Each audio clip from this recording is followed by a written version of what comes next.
Have you ever asked God for forgiveness with tears in your eyes, only to fall again? You promised yourself it would be the last time, but it wasn't. That feeling of being dirty, hidden, ashamed, as if no one could ever understand the depth of your pain. The dark room, the silence of the night, a heart torn in two.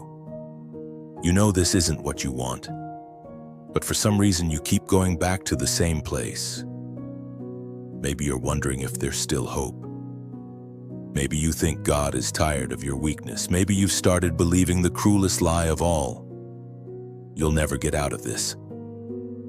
But the truth is something else. Pornography isn't just a battle against the flesh. It's a war for your identity, because every time you give in, something inside you screams, "You're a slave." But the Spirit of God whispers louder, "You are my child." This struggle is older than the internet, deeper than desire. It touches the human heart all the way back to Eden. A thirst for something that seems pleasurable, but kills you from the inside out. The word says, flee from sexual immorality. All other sins a person commits are outside the body, but whoever sins sexually sins against their own body. 1 Corinthians 6:18. It's not just about what you do with your eyes or your hands. It's about what's slowly wounding your soul. You don't have to stay chained. You are called to freedom, but this isn't something you conquer with catchy phrases or bursts of willpower. Because sin isn't broken through anger. It's broken through truth. And the truth is this: you are not impure. You are wounded. And where there's a wound, Jesus can still touch. He doesn't back away from those who've fallen. He draws near.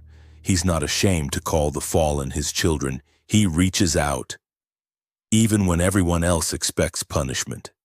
Do you want to overcome this? Then stop trying to do it alone. Acknowledge this. It's not about fighting harder. It's about surrendering deeper. Have you ever noticed how temptation never knocks when you're strong?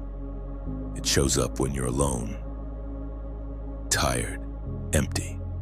It's in the backstage of the soul where the biggest falls happen. Pornography isn't just an act. It's a disguised refuge, a hiding place where the heart searches for comfort, but only finds deeper wounds. Maybe you've never stopped to think about it, but often pornography is linked to emotional pain, to rejection, to anxiety, to guilt no one saw, but that you've carried since your teenage years. And the enemy knows this. He doesn't come with chains. He comes with promises. You'll feel better. It's just this once. Everybody does it. And once you give in, he changes his tone. You're a failure. God has left you. There's no point trying anymore. This cycle is cruel, and it traps thousands of Christians in silence. But here's the truth that breaks the cycle. Sin may be strong, but grace is stronger. Where sin increased, grace increased all the more. Romans 5:20. God's grace isn't an excuse to keep falling. It's the bridge that helps you rise again. But don't be fooled. You won't be set free if you keep treating pornography like a little sin. It's stealing your spiritual sensitivity. It's distorting the way you see people. It's making you numb to God's presence. Jesus was crystal clear when he talked about this. If your eye causes you to stumble, gouge it out and throw it away. It is better for you to enter life with one eye than to have two eyes and be thrown into the fire of hell. Matthew 18:9. Jesus wasn't promoting self-harm. He was revealing the seriousness of sin. He was saying, be radical. Cut off whatever pulls you away from me.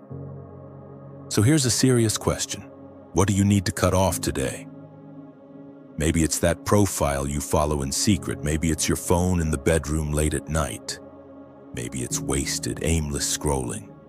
Maybe it's the friendships that normalize what God condemns.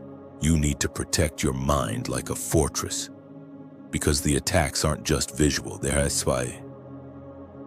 spiritual. The weapons we fight with are not the weapons of the world. On the contrary, they have divine power to demolish strongholds. 2 Corinthians 10:4. That's the key. You don't win this battle with filters, apps, or blockers. Those tools can help. But only one power can truly transform your desires: the presence of God living inside you. When your heart is filled with light, darkness has nowhere to stay. When your spirit is nourished, your body learns to submit. When your mind is renewed, the cycle is broken. But that takes daily decisions. You can't ask for freedom on Sunday and feed sin on Monday. You can't pray for purity while keeping the door open to impurity. You have to choose. Every day. Even when you're tired, even when it feels like it's not working, even after you fall again. Because freedom doesn't come overnight, it's built. Step by step, with tears, with prayer, with persistence, and with faith. Faith that God hasn't given up on you. That He sees the battles you fight in secret, that He hears every whispered prayer in between sobs. That He's closer now than when you first began. Maybe you're listening to this and thinking, but what if I fall again? Then listen closely. Falling has never been the end of the story. For those who rise in repentance. The gospel isn't about perfect people who never fall. It's about imperfect sinners who run daily into the arms of a Father who never closes the door. Here's something you need to understand. Pornography won't be defeated by denial alone. You can't just say no to sin. You have to say yes to something greater. You need real pleasure in God. Yes, pleasure, because God didn't call you to a life without desire. He called you to a life where your desires are redirected toward what brings life, not destruction. Delight yourself in the Lord, and He will give you the desires of your heart. Psalm 37:4. The problem was never desire. The problem is where that desire is aimed. Pornography is a twisted shadow of the intimacy God created. It's a corruption of something He designed to be pure, holy, and deeply meaningful. And to overcome it, you need to fill your soul with prayer, with fasting, with fellowship, walking alongside other Christians who stand with you, with God's Word every single day, with worship, with confession, with vigilance. Because there is no victory without discipline, and there is no freedom without surrender. Do you want to overcome?